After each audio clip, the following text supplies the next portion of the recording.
lead generation. Very fundamental. I want to make sure I break it down for you to understand what pillars and pieces of lead generation you might not be implementing currently in your business. We're going to walk you through a number of different options. Let's rock and roll. First and foremost is doing it every single day. Let's talk about what every day actually looks like, because some of you are doing it Monday through Friday. Some of you are doing this 6 days a week. Some of you are doing this 7 days a week. Again, depends on your schedule, and it depends on what your goals are, because there are individuals right now where if you want to make $10 million a year, you might need to be making calls 7 days a week, or you might need to have substantially more agents working on your team. Depends on what your goals are. If you've just gotten in this industry and you are struggling to earn your very first paycheck, you are one of those individuals where, just like somebody who wants to make millions and millions of dollars a year, you might need to check yourself or check your goals. You might need to be prospecting 7 days a week. You might need to, quote, go ghost, which means that you're not going to show up at the family events or birthday parties or whatever the heck's going on with your friends or whatever on the weekends. You're going to have to put all that extra time possibly into your business. So, because when I say do it daily, lead generation daily, some of you are only doing this 3 days a week. Some of you are only doing it once a week, maybe, okay? Or some of you are doing it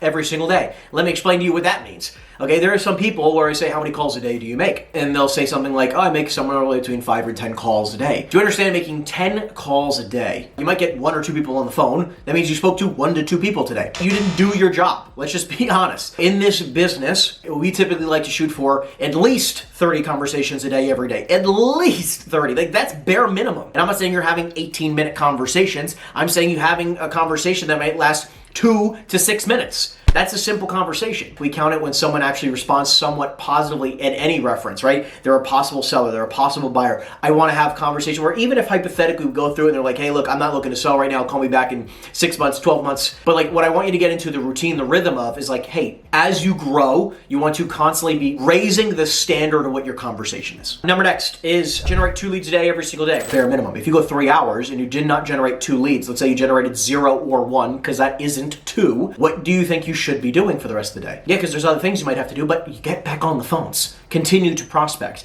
Get 2 leads a day. You need to increase your minimum standards, because when you generate even just Monday through Friday, I'm not talking Saturdays and Sundays even, I'm saying Monday through Friday, 2 leads a day for the month on average is 40 leads a month. It's really hard to screw up 40 leads. Number next, use a dialer. If you're not using a dialer, listen, spend $150. Listen, I'm not a spokesperson. I don't get paid for Mojo. I mean, I wish they paid me, because the amount of people that are told to use Mojo cells, I've just been using them for nearly a decade. I know there's a bunch of other dialers out there, but literally, guys, it's $150 a month to have probably something close to 10x efficiency than hand dialing. Lead lists. Let's talk about lead lists. We use Reonomy for a majority of our lead lists, and then we scrub it through different skip tracing softwares. I think the biggest mistake people make is a few things. Let's rip through them. They don't have a place to generate leads, so they end up using True People Search or Fast People Search, and they do one property at a time. You're just not going to be able to cover enough ground to get you to any amount of business for the year if you're trying to skip trace in real time. Number 2, just partner with somebody. I mean, like, there's plenty of people who have these softwares who don't even make the calls.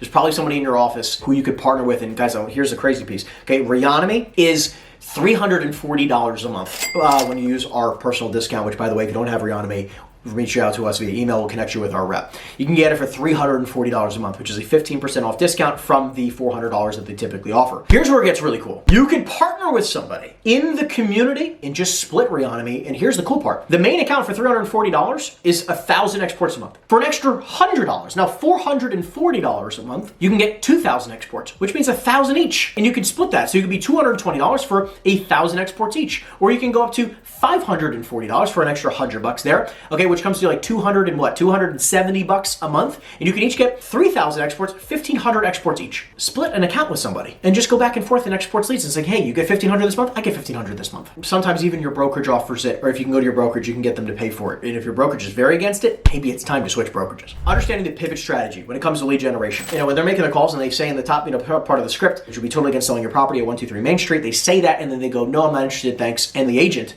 hangs up the phone. If someone says, I'm not interested in selling, which, by the way, you are completely cold calling somebody out of the blue, okay? Right? Out of nowhere, you're cold calling somebody. This is like somebody cold calling you out of the blue and saying, hey, my name is Henry, and I was just curious if you'd be totally against selling your car. Wasn't thinking about it, right? I mean, the vast majority of people weren't, drastically thinking about that, right? Which is totally fine, because sometimes people go like, oh yeah, I'm not interested in selling, thanks. And then you start prying into the conversation and going farther with it, which is all in the script. And you end up finding out, actually, I was going to sell in the new year. The pivot strategy is saying when someone says no, they're not interested in selling, which is a very, very common response. So this is going to be a very normal occurrence, is pivoting to saying, completely respect that, calling you out of the blue. Just curious though, if you actually had another property similar to the one you have here at 123 Main Street in a location comparable to where you're at, would you be totally against buying another property? Flipping it into a buyer script. A lot of investors that we're prospecting, they might not be sellers, but they might be buyers, which is fantastic because we want to build both sides of our business, right? We constantly want to be adding to our seller list. We want to be constantly adding to our buyers list. And then they go, actually, I'm not really interested in buying anything. We're just holding tight. Completely respect that.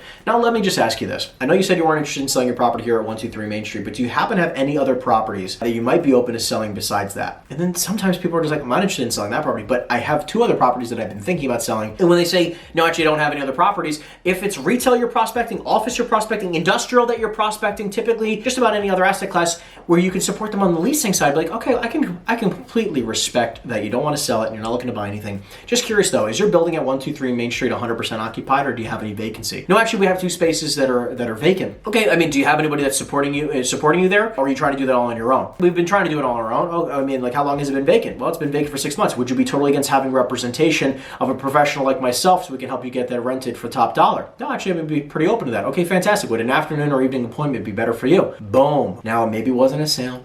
Maybe it's not a buyer. But you can build a relationship with this individual where, hey, now you can help them increase the value of that property so that when they are looking to sell it, boom, you're that person. Next, understanding motivation. You call somebody up and they say they're open to selling the property, 123 Main Street. Let's just say that they want $20 million for this 20,000 square foot, 20 unit, whatever it is. They are specifically telling you, hey, I'm money motivated. I'm not actually motivated to sell this property. Like, I have no need to sell this property. But if you gave me $20 million, sure, you can buy my property. This is one of those situations where a lot of brokers make a mistake and they go to try to pitch this listing, go there with broker price opinions, right, a BOV, and they're like, oh, well, actually, based on the comparables that you can see here, the market is actually like $3 million, $4 million, $8 million, whatever it is. If you'd like, we can list this property for sale. And they're like, listen, if you can get me $20 million, I'll sell it. But other than that, I don't want to do that. Why are you wasting all this time with somebody who's just not that motivated? We are looking specifically for people who are not just money motivated, okay, where they want some crazy, ridiculous price. That is a motivation, but it's not the highest motivation levels. We're looking for people who have emotional attachments to selling. They have medical issues going on. They went through a divorce. There was a death in the family. They're in a trust and they just, somebody passed away and they now need to sell it because the kids don't want it anymore. We are looking for higher levels of motivation that are not directly tied to money. Now, that's what we look for in investment side of brokering, investing. We want for people who are, I don't want to say desperate, but like the more motivation that they have beyond just money, the better it is to find a great deal. Don't waste your time with sellers who actually have no interest in selling. Last but not least is the multiple lens strategy. This is where you get to put on your investor cap first, and when you're prospecting and you get somebody who's possibly interested in selling the property, unlike the last example wants $20 million, this person wants $5 million or $4 million for the building that's really worth $4 million. What I will always do is that I will then submit a letter of intent personally to acquire the property. This is zero commission if I find it, but if one of my brokers find it and they bring it to me, we're still going to slap a 6-point commission on it. They say they want $5 million. I think it's worth $5 million. I'll throw an offer out there at $3 million. $3 million. 30-day due diligence, 30-day close, super clean, no mortgage contingencies, as is, except for environmental and structural issues, and contingent on reviewing all financials, leases, etc. X deposit amount, like very clean offer, very, very clean offer. And I'll do that because I want to gauge their motivations, right? And I'm putting on my investor cap because I know that if I can get this locked up at $3 million, I might want to acquire it. I also then have the lens because acquiring, investing in the deal, buying the deal is one lens. The next lens is wholesaling. A lot of brokers make the biggest mistake, which is they look through this little teeny keyhole of life and they go, oh, I can list it for sale, list it for sale, list it for sale, list it for sale. If they're not actually going to price the property appropriately, then guess what? Your lens does not work. Does this make sense for me to acquire it? Yes, no, maybe so, right? And maybe they want too much money. So let's just say they countered my $3 million offer at 4.5. And then let's say the value was $5 million. I could sell it for $5 million all day long. Well, the next lens is wholesaling. Can I lock this up for $4.5 million and then sell it for $5 million? My name is on the contract. I am purchasing it and then I'm going to sell it. I'm both the principal principal purchaser and the principal seller. I don't assign contracts, okay? Ever. I don't do that. I think it's a very old school way of thinking, especially when you're, hey, look, if you're gonna make $5,000 on a deal, you can assign it. I mean, you might as well just do a broker fee. It's the same thing. Like double closes means I'm gonna make an insane amount of money, way above what a commission would be, so I need to clearly double close. So in this instance, I would be making,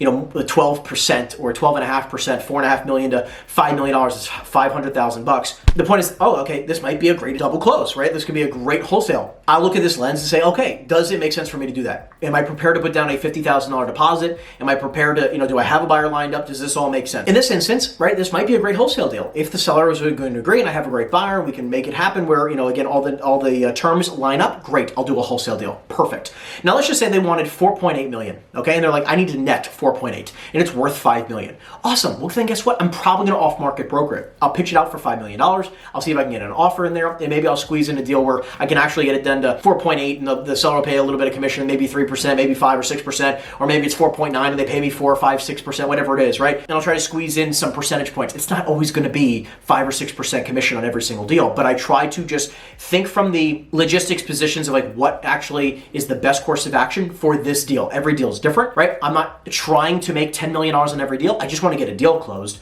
and I don't want to be stupid about it. Because if that seller agreed, by the way, to a $3 million offer, which I've had happen several times, you better believe I'm going to flip that deal and make $1.5 million right away, or I'm going to acquire it and then I'm going to refi it in a matter of 12 to 18 months after I fix it up and whatever. And this is how we acquire fantastic deals. And then guess what? After that off-market broker, let's just say they want $5.5 million. I'll still try to off-market broker it. I'll still try to pitch these deals out. I'll still try to present whatever offers I possibly can on this property, like you should. And then the last resort is saying, hey, I could totally list this property for sale. Is that something you might be open to, right? Would you be totally against having me market your property for sale on the market? That is the last lens. That is not number one. Okay, so that's why we do the multiple lens strategy. It works like a freaking charm. This is why we use starter offers on every single situation, because when they tell you the price, always submit an offer right away. You can have an investor partner you work with very closely that will support you in doing so. Other than that, guys, hope you guys got a lot of value out of this. If you have any questions, obviously reach out in the community. Appreciate it, and I'll see you in the next video. Take care.